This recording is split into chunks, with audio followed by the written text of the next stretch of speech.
Everyone, आज हम लोग जानने वाले हैं कि आखिर मैथ में न्यू पैटर्न क्या है। ऑब्जेक्टिव और सब्जेक्टिव दोनों के बारे में जानेंगे और फाइनली जानेंगे कि बिहार बोर्ड किस पैटर्न पे एग्जाम आप लोग लेगी, वो सेंटअप एग्जाम हो या आप फाइनल एग्जाम हो। चलती समझते हैं। देखिए, आप जब देखने मैट्रिक बिहार मैट्रिक परीक्षा 2024 न्यू पैटर्न के बारे में बताने वाले हैं। देखिए, इसमें क्या है कि 2 खंडों में विभाजित किया गया है। मतलब मैथ के एग्जाम देने आए हैं, कितने खंड में? 2 खंडों में आपको देना पड़ेगा। एक खंड आपका अ और एक खंड आपका ब। अ में आपका ऑब्जेक्टिव, ब में आपका सब्जेक्टिव। अब बात समझ में आया कि मैथ का आपका पेपर होगा तो 2 खंड होंगे। कितने खंड होंगे? 2 खंड। एक खंड में अ और एक खंड में अ और दूसरा खंड में ब। अ का मतलब होता है कि उसमें सिर्फ ऑब्जेक्टिव रहेंगे और ब का मतलब होता है कि उसमें सिर्फ सब्जेक्टिव रहेंगे। 2 नंबर का प्रश्न और 5 नंबर का प्रश्न रहेंगे। अब बात समझ में आया, 2 खंडों में आपकी मैट्रिक का परीक्षा होगी जो बिहार बोर्ड आपको लेगी। समझ में आया? वो सेंटअप एग्जाम हो या फाइनल एग्जाम हो, उससे कोई फर्क नहीं पड़ेगा, पैटर्न सेम रहेगा।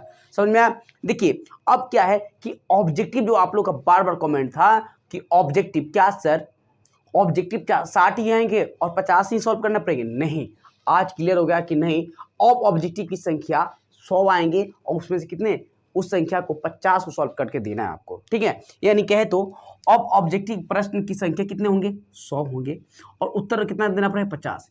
यानी आपको 50 करके ओ मार्कशीट में चिन्हित करना पड़ेगा। जैसे आपको दिया रहेगा ऑप्शन में ए बी सी डी, यहाँ पर ही यहाँ क्वेश्चन रहेंगे, प्रश्न रहेंगे और उसका option A B C D करके दिया रहेगा। इस प्रकार 1 से लेके 100 तक दिया रहेगा। समझ में आ?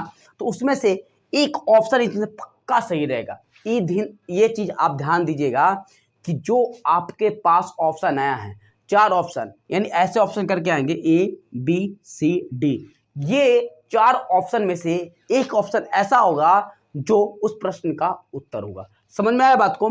तो उसको चिन्हित करना है और वो मार्कशीट में आपको रंगना है। जैसे ऐसे रंगना है। समझ में आया कि नहीं? वो मार्कशीट में क्या करना है, ऐसे आपको रंग देना है। और कितने रंगना है आपको? तो केवल कितना? तो 50 क्वेश्चन रंगना है। अब बताइए कि एक क्वेश्चन का सॉल्व कीजिए तो कितना मार्क्स मिलेगा आपका?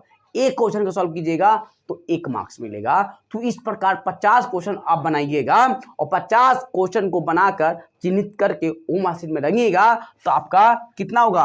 50 गुने 1 यानी 50 अंक मिलेंगे आपको। समझ में आया? ऑब्जेक्टिव के बारे में पूरी तरह समझ में आ गया हुआ। इस प्रकार ही आपको एग्जाम होगी।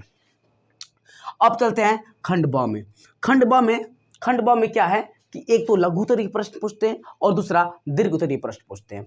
और लघु उत्तरीय प्रश्न कितने पूछते हैं? तो 30 प्रश्न पूछते हैं, जिसमें से आपको 15 सॉल्व करना पड़ता है और एक सॉल्व करेंगे तो उसके लिए निर्धारित किया जाता है कि 2 अंक ही आपको मिलेंगे। समझ में आया?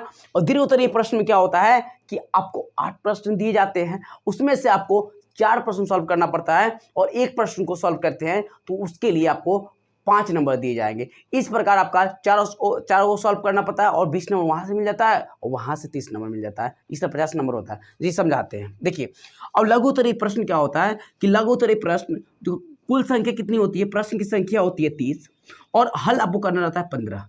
समझ में आया कि नहीं? यानी प्रश्न जो संख्या आपको मिलेगी 1 से लेकर 30 तक मिलेगा। ऐसे करके 1 से लेके आपको कितना तक? 30 तक मिलेगा। और लेकिन उसमें से 1 से लेकर 30 जो प्रश्न मिलेगा उसमें से आपको सिर्फ 15 क्वेश्चन सॉल्व करना है, यानी हल करना है। और एक जो हल करेंगे उसके लिए आपको 2 नंबर मिलेंगे और 15 जो हल करेंगे तो आपको 30 नंबर मिलेंगे। इस प्रकार समझ में आपको है? यानी लघु उत्तरीय प्रश्न जो पूछेंगे इस प्रकार ही पूछेंगे। अब आता है कि दीर्घ उत्तरीय प्रश्न कैसे पूछेंगे। दीर्घ उत्तरीय प्रश्न टोटल प्रश्नों की संख्या होंगी 8। कितने होंगे? 8 प्रश्न पूछे जाएंगे। इसमें से आपको सिर्फ 4 प्रश्न का सॉल्व करना है, यानी हल करना है। और एक जो प्रश्न का हल कीजिएगा उसके लिए 5 अंक मिलेगा, 4 कीजिएगा तो आपको 20 अंक मिलेगा।